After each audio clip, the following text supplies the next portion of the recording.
Proses evakuasi warga negara Indonesia di Iran, kita akan bertanya kepada salah satu warga negara Indonesia, Saida, yang saat ini sudah berada di Baku, Azerbaijan. Mbak Saida, selamat malam waktu Indonesia. Apa kabar? Selamat sore waktu Baku, Azerbaijan. Alhamdulillah sehat.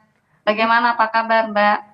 Luar biasa, kabar saya juga baik dan saya senang melihat Mbak Saida juga sehat-sehat di sana. Selama 16 jam perjalanan ke Azerbaijan, cukup lelah ya Mbak?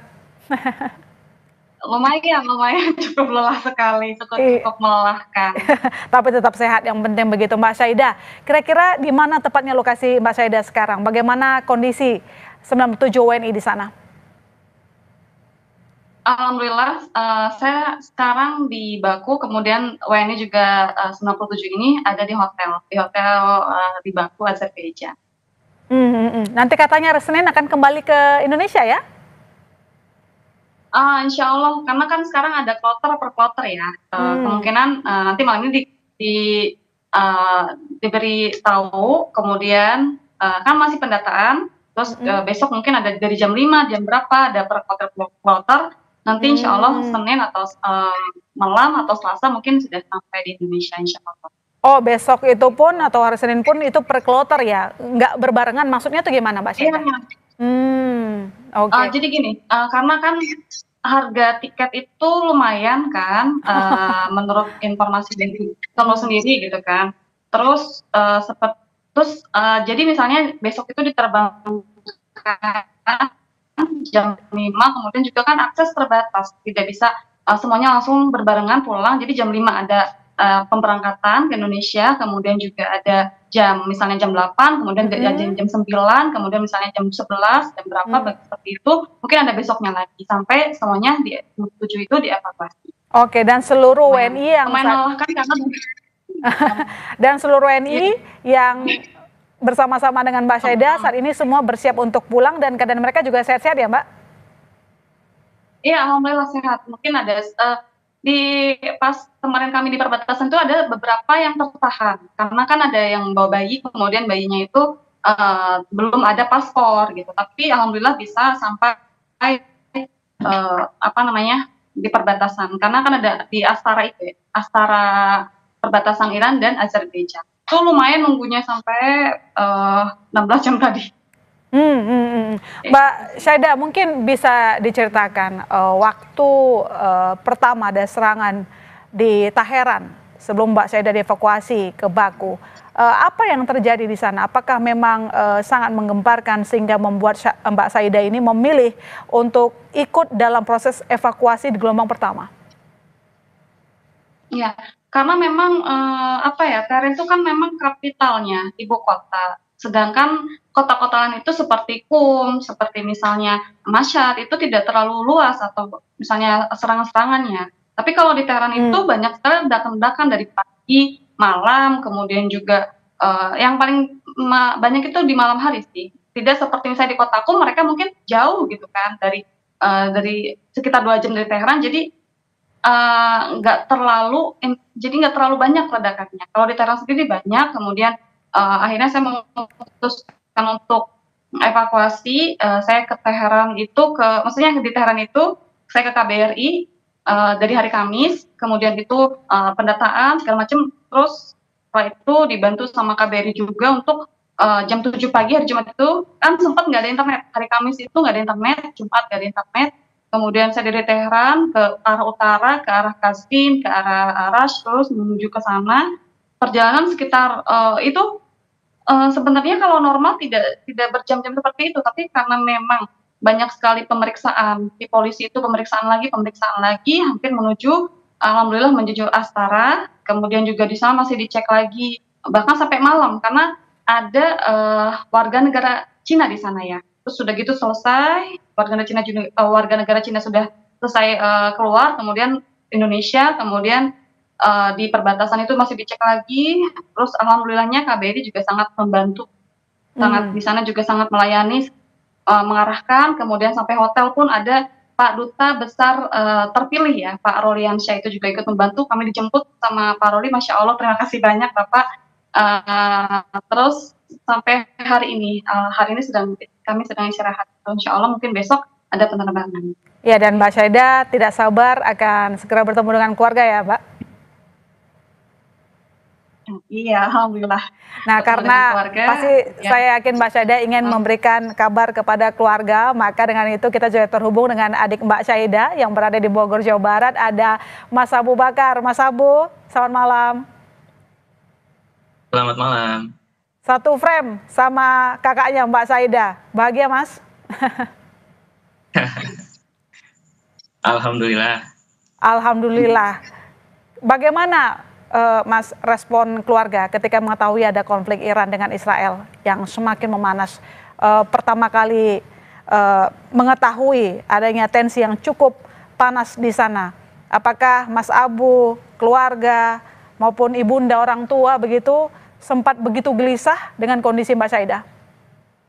Iya, tentu saja mereka sangat gelisah ya, terutama ibu saya sendiri dan juga kakak-kakak saya, bahkan saya sendiri pun merasa sangat gelisah ketika dengar kabar konflik seperti itu ya. Iya, dan saat gelisah apa respon dari orang tua? Karena saya sempat dengar ibu juga sempat drop ya, Mas? Iya, ibu sempat drop apa ya? Karena kan dia tuh ibu saya orangnya kalau sedih jarang ditunjukin gitu di depan anak-anaknya, di depan saudara-saudara gitu. Dan tiba-tiba kemarin tuh ngedrop sendiri, keadaannya mulai agak parah ya, meriang dan sebagainya. Dan sekarang ketika mengetahui kakak Mas Abu akan segera pulang ke Indonesia, situasi beliau sudah membaik? Sudah membaik dan better lah. Alhamdulillah kalau begitu. Mas, waktu kejadian kira-kira karena tadi Mas Abu menceritakan sempat panik begitu ya, sangat mengkhawatirkan sang kakak. Apakah sempat mencoba berkomunikasi dengan pihak Kemenlu atau mungkin ingin segera begitu Mbak Syaida bisa pulang ke tanah air?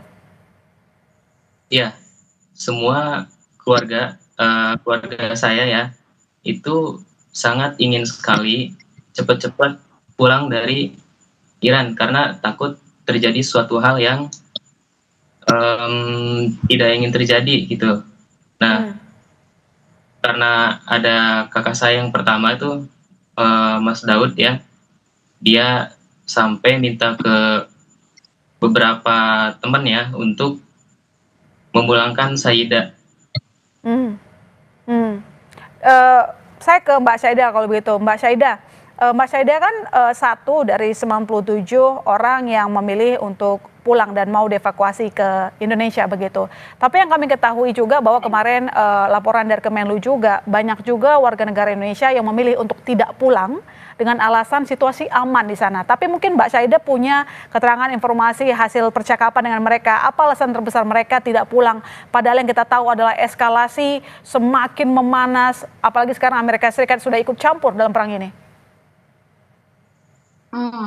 Banyak ya, itu apa namanya, teman-teman kenapa tidak memilih untuk dievakuasi, karena pertama itu di Qom sendiri itu aman, yang tadi saya sampaikan itu ledakannya itu tidak separah di Tehran. Di Tehran itu dari mungkin pagi di jam 3 sore, kemudian malam jam 12, jam 2 itu pasti selalu ada ledakan gitu kan. Nah, di Qom sendiri itu tidak ada ledakan, mungkin ada satu dan itu pun tidak terlalu terdengar, bahkan aman. Mungkin itu adalah salah satu yang membuat mereka untuk evakuasi seperti itu, karena memang di sana masih aman gitu. Terus keduanya juga mungkin ada yang masih hamil, teman saya ada yang masih hamil itu 8 bulan, mungkin untuk susah untuk apa namanya untuk melakukan persalinan di sini. Misalnya untuk pergi ke pesawat pun agak susah. Iya. Yang saya tahu. Dan yang lainnya itu adalah apa namanya, sebentar lagi kan mau selesai nih, tinggal nunggu ijazah. Terus karena harus nunggu ijazah itu makanya untuk mereka itu memutuskan untuk tetap stay di Iran agak lumayan sulit ya, yang saya tahu. Itu beberapa contoh apa namanya proses yang misalnya mereka juga harus berpikir panjang.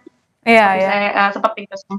Selain memang alasan merasa di sana aman, tapi ternyata ada kendala masing-masing orang individu begitu ya, supaya tetap memilih berada di sana. Mbak Saida, sekarang kan saya rasa Mbak Saida merasa lega akan segera pulang. Sebelumnya pasti sempat panik ya, karena jauh dari keluarga ya?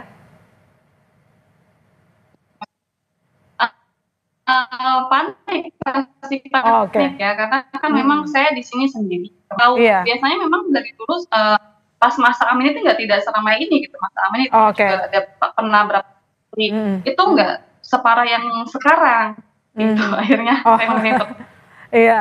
Dan karena kemarin sempat panik, tapi sekarang sudah satu layar dengan sang adik, begitu mungkin ada yang ingin disampaikan kepada adik, Mas Abu. iya. Alhamdulillah sih saya selalu menyampaikan kepada keluarga saya sendiri pun tidak harus maksudnya panik, tetap tenang, tetap jaga kondisi kesehatan. Saya pun seperti itu. Jadi karena kan kalau kita panik nanti akan ngedrop gitu kan. Jadi tetap tenang, tetap waspada, itu aja sih. Terus juga terima kasih juga untuk KRI, Kemlu juga, terus kemudian atas pertahanan itu sangat membantu, itu kemana-mana pun sampai ditungguin sampai harus masuk baru mereka akhirnya pergi lagi gitu. Iya, Mas Insya Abu, Allah. Mas Abu Ya. ada yang ingin disampaikan kepada kakak sebelum nanti kangen-kangenan di Bogor? Ya mungkin cuma nanyain kabar ya, gimana situasinya sekarang kan udah lumayan membaik dan kami pun sering saling berinteraksi di WhatsApp ya. Jadi setiap waktu kita membagi kabar gitu. Ya mungkin tidak ada ya kalau di sini ya. Sudah semua soalnya. Iya, ya. Memang kalau relasi kakak adik begitu ya. Terima kasih Mbak Saida, terima kasih Mas Abu telah bercerita di Kompas Malam. Mbak Saida, semoga selamat sampai Indonesia, bertemu kangen dengan keluarga. Ibu sudah sangat rindu dengan Anda. Terima kasih sekali lagi Mbak Saida, Mas Abu, selamat malam.